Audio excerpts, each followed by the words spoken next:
이미 늦었다고? 아직 최후의 한 수가 있다는 말은 막다른 골목에 선 듯한 50대 이후의 삶에도 반전의 기회가 남아있다는 의미다. 많은 이들이 나이를 핑계 삼아 삶을 멈추고 현실을 체념하며 스스로의 가능성을 꺾는다. 하지만 진짜 중요한 건 지금의 나이보다 지금부터의 선택이다. 노후를 준비하지 못했다고 해서 무조건 실패로 귀결되는 건 아니다. 다만 더 이상은 미룰 수 없다는 냉정한 현실을 인정하고 지금 당장 최후의 한 수를 준비해야 한다는 점이다. 실제로 절망적인 상황에서도 스스로를 일으켜 세운 사례들이 있다.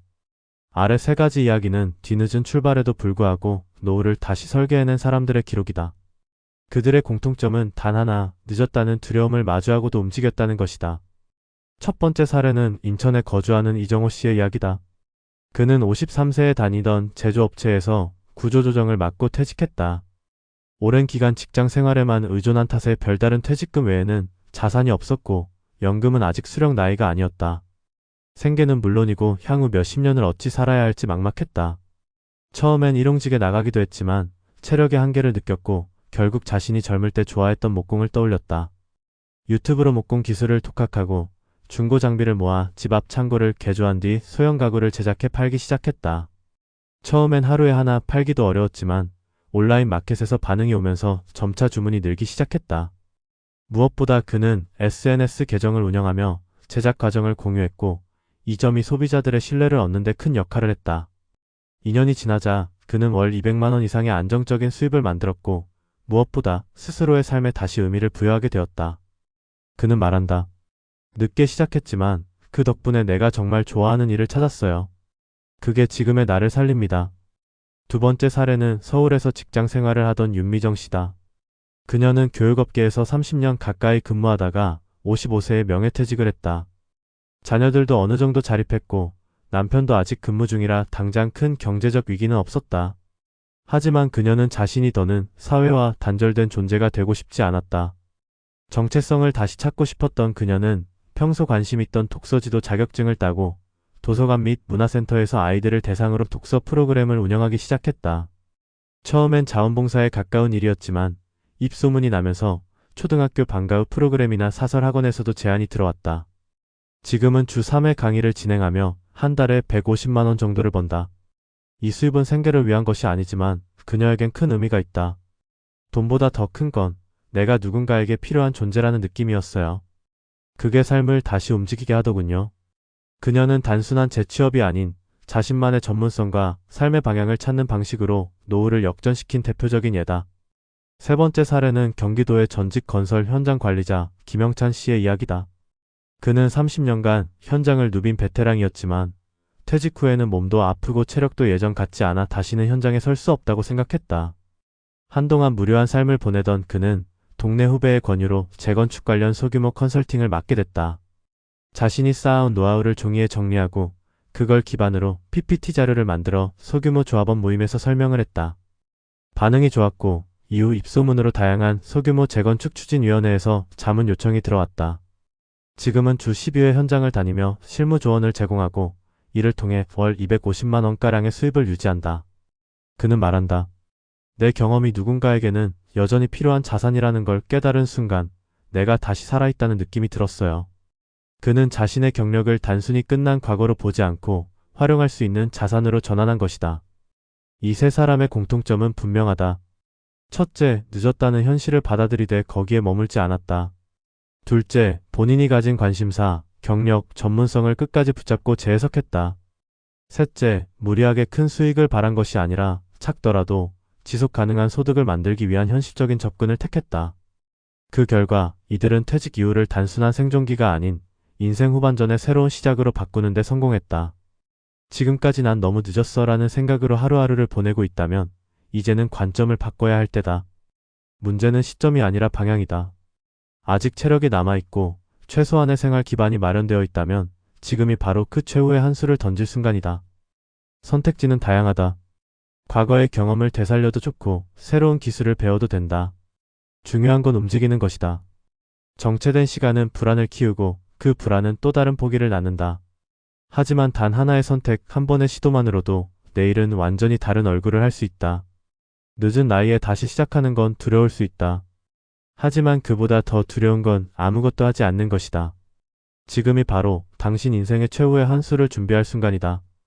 이 선택이 인생의 진짜 반전을 가져올지 누가 알겠는가? 결국 삶은 마지막까지 포기하지 않은 자에게 미소 짓는다. 많은 50대와 60대들이 퇴직이라는 큰 전환점 앞에서 공통적으로 느끼는 감정은 늦었다는 차책이다. 이미 젊음은 지나갔고 체력은 예전 같지 않으며 사회는 젊은 인재를 원한다는 냉정한 현실이 눈앞에 놓여있기 때문이다. 그런데 이 시점에서 가장 위험한 선택은 아무것도 하지 않는 것이다.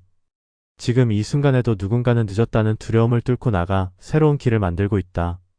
중요한 건 시계 바늘이 몇 시를 가리키는지가 아니라 지금 손을 뻗을 의지가 있는지다. 전문가의 시선에서 봤을 때 이 시기는 절망이 아닌 반전의 시기다. 남은 자산과 시간, 경험을 종합적으로 점검하고 지금부터라도 실현 가능한 전략을 세운다면 충분히 다른 결과를 만들 수 있다. 첫째로 현실 진단이 필요하다. 대다수 사람들은 나는 그럭저럭 괜찮게 살아왔다는 착각 속에서 시간을 보낸다. 퇴직 후에야 비로소 자신의 금융 상태와 미래 소득 구조를 들여다보게 되는데 그때는 이미 상황이 급박하다. 노후는 감정이 아닌 숫자와 구조로 준비해야 한다. 현재 자산이 얼마나 되는지, 앞으로 예상되는 지출은 어떤 항목이 있는지, 연금 수령 시점과 금액은 어느 정도인지 구체적인 수치를 정리해보면 생각보다 절망적일 수 있다. 하지만 그 절망이 현실이라면 그 위에서 새로 시작해야 한다. 여기서 중요한 건 감정을 배제한 객관적 분석이다. 지금의 자산과 기대 수명을 놓고 시뮬레이션을 돌려보면 부족한 금액이 어느 정도인지 드러난다. 바로 그 부족분을 어떻게 채울지 고민하는 것이 최후의 한 수를 준비하는 첫 단계다. 둘째는 자신만의 무기를 찾아야 한다. 대부분의 중장년층은 퇴직 후에도 사회에 내놓을 수 있는 무기를 갖고 있다. 다만 그것이 상품이 될 수 있다는 생각을 못했을 뿐이다. 교직에 있던 사람은 교육 콘텐츠를 만들 수 있고 제조업에서 일했던 사람은 기술 자문이 가능하다. 경리 출신이라면 소규모 사업자의 장부를 대신 봐줄 수 있고 영업직은 유통창구나 마케팅 채널에 대한 조언자가 될 수 있다. 이렇듯 자신이 어떤 환경에서 일했고 어떤 노하우를 축적했는지를 분석해보는 과정이 필요하다. 이 과정은 단순히 기술적인 정리만으로 끝나지 않는다. 나의 경험이 지금 이 시대에 어떤 문제를 해결해 줄 수 있는지, 어떤 사람들에게 유용할지를 고민해야 한다. 그것이 바로 전문성의 상품화다. 이걸 기반으로 나만의 소득 구조를 다시 설계하면 된다. 셋째는 수익보다는 지속 가능성을 우선순위에 둬야 한다. 퇴직 후의 수익 활동은 단기적으로 큰 돈을 벌겠다는 목표보다는 장기적으로 유지할 수 있는 구조를 만드는 것이 핵심이다. 몸이 힘들어도 참겠다는 식의 접근은 오래 못 간다. 체력, 건강, 감정, 가족 상황까지 고려한 현실적인 일이어야 한다. 그러기 위해서는 처음부터 욕심을 줄이고 작게 시작하는 게 좋다. 월 50만원에서 100만원 정도라도 꾸준히 벌 수 있는 모델이 더 안정적이다. 그것이 자격증을 활용한 강의일 수도 있고 틈틈이 유튜브나 블로그에 정보를 올려 수익을 내는 구조일 수도 있다. 실제로 중장년층 중에는 단순한 자산 관리 팁을 짧은 영상으로 만들어 공유하다가 후에 재무 상담까지 이어진 경우도 많다. 작고 반복 가능하며 피로도가 적은 수익 활동이 결국 노후의 핵심 생존 장치가 된다. 넷째는 디지털 적응력이 결정적인 변수다. 최근의 노후 반전 사례들을 보면 공통적으로 온라인을 활용했다는 특징이 있다. 자신의 손기술로 만든 제품을 팔든 글을 쓰든 강의를 하든 결국 사람들에게 닿기 위해서는 온라인 플랫폼을 활용해야 한다. 이때 중장년층은 나는 디지털이 약하다며 스스로 장벽을 만든다. 하지만 이 벽은 생각보다 얇다. 유튜브나 네이버 블로그, 쿠팡이나 스마트 스토어 같은 플랫폼은 이미 사용자 친화적으로 설계돼 있어 기본적인 운영법만 익히면 누구나 활용할 수 있다. 중요한 건 완벽하게 하려 하지 말고 먼저 해보는 것이다. 시행착오 속에서 배우면 된다. 최근엔 중장년을 위한 디지털 교육 프로그램도 많기 때문에 지역 평생교육센터나 온라인 강의를 통해 배워보는 것도 좋은 시작이다. 마지막으로 가장 중요한 건 움직임이다. 대부분의 실패는 시작조차 하지 않았기 때문에 발생한다. 하루 이틀의 고민이 한 달이 되고 그렇게 시간은 흘러간다. 그런데 그 시간 동안은 아무런 변화도 일어나지 않는다. 반면 시작한 사람들은 설령 처음엔 잘 되지 않아도 방향을 수정하면서 결국 자신만의 길을 찾는다. 지금 당장은 불안하고 자신이 없다 해도 괜찮다. 불완전한 시작이라도 그 시작이 결국 인생의 후반전을 만들어낸다. 기성세대는 누구보다 성실하고 책임감 강한 세대다. 다만 사회 변화의 속도가 너무 빨라 스스로를 낡았다고 느끼게 되었을 뿐이다. 그러나 본질적인 역량은 여전히 유효하다. 이제는 그것을 다시 꺼내 새로운 시대의 방식에 맞게 리셋할 시간이다. 퇴직 이후의 삶은 실패냐 성공이냐로 단정할 수 없다. 누구나 불완전한 준비 상태에서 출발한다. 중요한 건 그 이후에 어떤 선택을 하고 어떻게 버티느냐에 달렸다. 당신의 경험은 결코 헛된 것이 아니다. 다만 지금은 그 경험을 지금의 시대에 맞춰 변환해야 할 시점이다. 늦었다는 말 대신 지금이 시작이라는 문장을 선택하라. 그것이 진짜 최후의 한 수다. 그리고 그 수는 당신 손에 달려 있다.